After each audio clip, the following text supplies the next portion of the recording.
My grandma lives in a very stereotypical horror movie house, small Midwest town, white and old-looking home on a farm. She even has a chipped wooden Mary nativity in the front yard.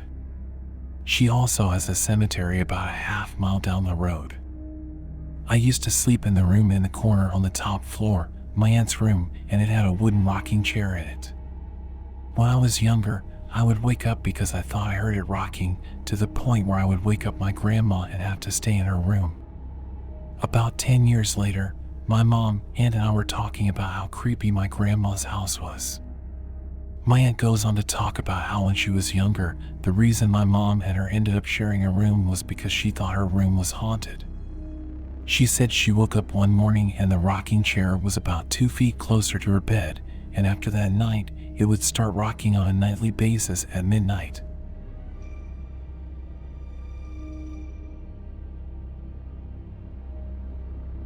Until a few years ago, I still had a flip phone. One day, I got a random call asking for some girl named Sarah. I told them they had the wrong number and they hung up. For the next few months, I would get these calls asking for Sarah about once or twice a week, coming from different numbers and different sounding people. Sometimes, these calls came at 3 in the morning. One day, I got a call and, like usual, I said I didn't know Sarah. After they hung up, I went to my contacts and hit redial. The answering machine said that number did not exist. I went back through my call history trying to call some other people that had called me with the same result, a machine telling me the number did not exist. Every time I would get these calls, I would redial the number and still got the machine. I googled the numbers, but all I learned was that they were coming from North Dakota, Montana, basically everywhere in the Midwest. The next time I got a call asking for Sarah, I said, "Oh yeah, she is right here," and the other person on the other end said, "No, she isn't," and hung up. Things started getting weird when I started getting calls from unknown numbers calling me. Whoever or whatever on the other end hung up the second I said hello.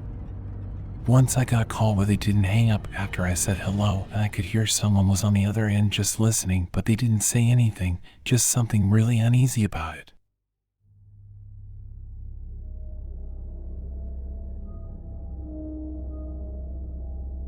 I was staying in the Flamingo Hotel in Las Vegas, oldest property on the Strip with a sordid mob history. In the middle of the night, I woke and saw a dark figure moving around the foot of my bed and coming up the gap between the twin beds.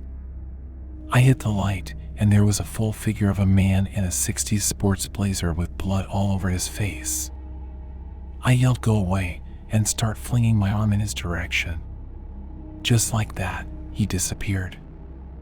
I woke my friends in the other bed and my buddy said, "What the hell are you swatting at?" I told them and they laughed at me. The following morning, my buddy said after I had fallen asleep, water was dripping on his head, but there was no leak on the ceiling, and was convinced we may have shared a paranormal encounter.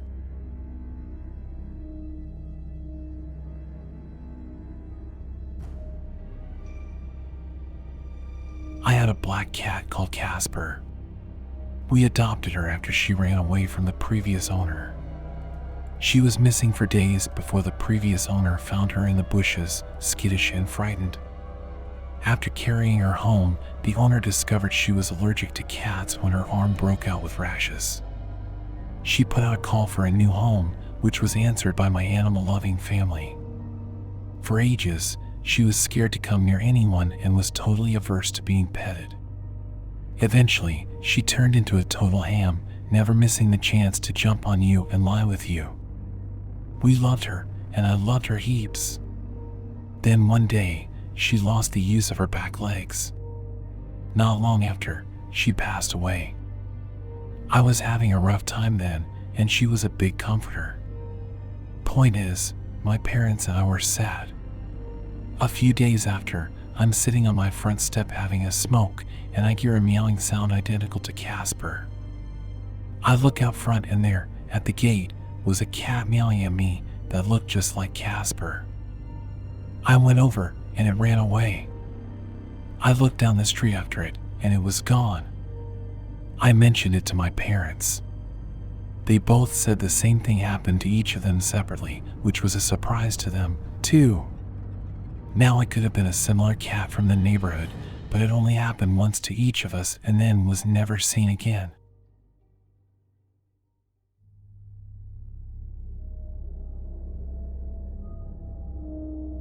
Back in 2005, I was in a band that toured the country in a 15-passenger van with a trailer.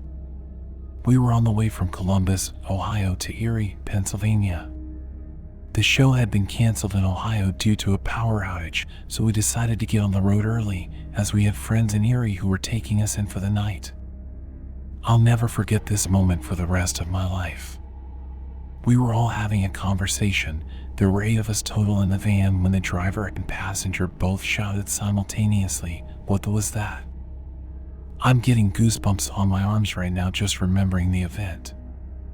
I was sitting behind the driver with my back against the window, and I didn't see anything, but we heard a whooshing noise as if something flew right over the van.